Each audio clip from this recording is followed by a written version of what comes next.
The Stories of the Months and Days, by Reginald COUZENS. Chapter 6. June, the month of Juno. The month of June is probably named after Juno, the wife of Jupiter, and queen of the gods. It was held sacred to her, and was thought by the Romans to be the luckiest month for marriage, since Juno was the goddess of marriage. Wherever the goddess went, she was attended by her messenger Iris, the rainbow, who journeyed so quickly through the air that she was seldom seen, but after she had passed there was often left in the sky the radiant trail of her highly colored robe. Juno is always represented as a tall, beautiful woman, wearing a crown and bearing a scepter in her hand, and often she is shown with a peacock at her side, since that bird was sacred to her. A story is told of one of her servants, Argus, who had 100 eyes, only a few of which he closed at a time. Juno set him to watch over a cow which Jupiter wished to steal, for it was really a beautiful girl named Io, whom Jupiter had transformed. Mercury was sent by Jupiter to carry off Io, and by telling long and wearisome stories to Argus at last succeeded in lulling him into so deep a sleep that he closed all his eyes. The god then seized Argus's own sword and cut off his head. Juno was very sad at the loss of her servant, and gathering up his 100 eyes scattered them over the tail of the peacock, her favorite bird. Juno was of a very jealous disposition, and when angered brought all the misfortune she possibly could on the one who had offended her. At a wedding feast at which the gods and goddesses were present, Eris, the goddess of discord, or quarreling, suddenly appeared. She had not been invited because of her evil nature, and in order to have her revenge, she threw onto the table a golden apple bearing the inscription, "To the fairest." A quarrel at once arose as to whom the apple should be given, for it was claimed by Juno, the queen of heaven, Minerva, the goddess of wisdom, and Venus, the goddess of beauty. Being unable to decide among themselves, they determined to appoint as judge a shepherd named Paris, who was really the son of the king of Troy. The three goddesses appeared before him on a mountain top, and each in turn tried to persuade him by the promise of a great reward. Minerva offered him wisdom and knowledge, Juno offered him wealth and power, while Venus, drawing nigh, half whispered in his ear, "I promise thee the fairest and most loving wife in Greece." Paris at once gave the apple to Venus, and thus angered Juno and Minerva, who determined to punish him whenever all opportunity occurred. This they were soon able to do, for Paris, prompted by Venus, carried off Helen, the most beautiful woman in all Greece, and brought her to his own city of Troy. This led to the Trojan War, which we have mentioned. The Trojans who made their escape from the city were persecuted by Juno, who brought them into many terrible dangers.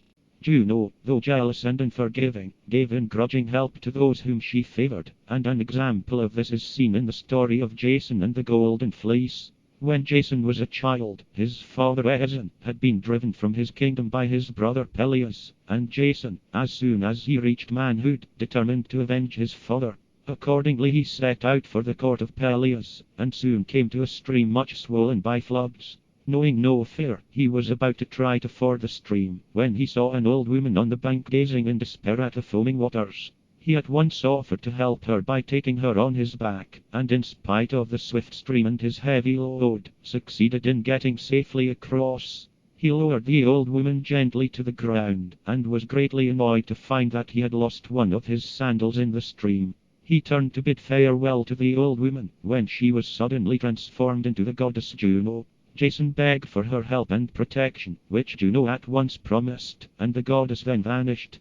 Jason then resumed his journey in all haste, and entering his native city, found Peleus in a temple sacrificing to the gods. He pressed forward through the crowd until he stood close to Peleus, who at length caught sight of this stranger who seemed anxious to speak to him.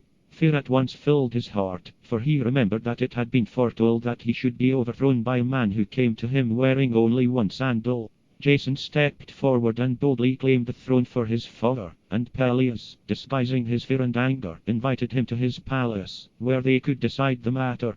During the banquet which followed, Jason heard the story of Phrixus and Helle, two children who had escaped from their cruel stepmother on a winged ram with a golden fleece, which bore them far away from their home. As they passed over the sea, the girl Helle fell from the ram's back into a part of the sea ever since known as the Hellespont, now the Dardanelles. Phrixus reached Colchis, at the eastern end of the Black Sea, in safety, and there sacrificed the ram to the gods and hung its golden fleece on a tree which stood in a poisonous wood and was guarded by a serpent.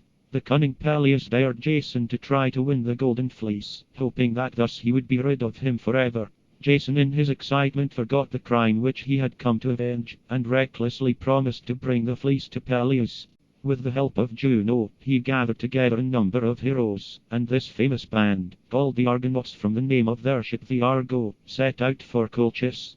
Arriving there after many adventures, they sought the king and told him of their errand. The king, however, was unwilling to part with the fleece, and said that Jason must first catch 2 wild bulls, which breathed fire and had hoofs of brass, harness them to a plough, and make them plough a field. Then he was to sow the field with serpents' teeth, from which would spring up armed men whom he must conquer, and finally he was to kill the serpent which guarded the fleece. Jason did not lose heart when he heard these terrible conditions, but returned to his ship to think out how he might fulfill them. On his way to the shore he met the king's daughter Medea, who possessed magic powers. She had fallen in love with Jason, and she told him how he could perform the tasks her father had set. The next day Jason, relying on Medea's help, faced the bulls without fear, seized them by the horns, and, after a great struggle, harnessed them to a plough. As soon as he had ploughed the field he sowed the serpents' teeth, and when the armed men sprang up on all sides he threw his helmet amongst them.